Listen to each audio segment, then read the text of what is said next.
এই কাহিনীটি প্রত্যেকের শোনা উচিত। একবার অফিস থেকে ফিরে স্বামী দেখলো যে ঘর চারিদিকে লণ্ডভণ্ড হয়ে রয়েছে।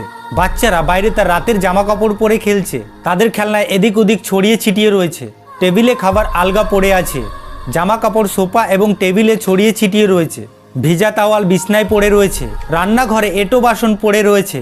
এই দেখে স্বামী ভয় পেয়ে গেল। তখন সে ভাবতে থাকলো তার স্ত্রী অনেক অসুস্থ তো নয়। যখন সে রুমের ভিতরে প্রবেশ করলো তখন দেখলো স্ত্রী আরাম করে টেবিলের উপর বসে মোবাইল দেখছে। যখন স্ত্রী তার স্বামীকে দেখলো তখন বলল, তোমার দিনটি আজকে কেমন কাটলো? তখন স্বামী স্ত্রীকে জিজ্ঞাসা করলো, কি হয়েছে, এ কি ঘরের অবস্থা বানিয়ে রেখেছো? তখন স্ত্রী বলল, তুমি প্রতিদিন অফিস থেকে ফিরে আমাকে বলো না যে তুমি বাড়ি বসে কি করো, তো আজকে আমি কিছুই করিনি। তখন স্বামী চুপ করে দাঁড়িয়ে থাকলো। বন্ধুরা, স্ত্রীকে রানী বানানোর জন্য অনেক টাকা পয়সার প্রয়োজন হয় না, তাকে একটু সম্মান, একটু ভালোবাসা। কিছু মানুষ বলে থাকে যে মেয়েদের কোনো ঘর হয় না, কিন্তু মেয়ে ছাড়া কোনো ঘর তৈরিও হয় না।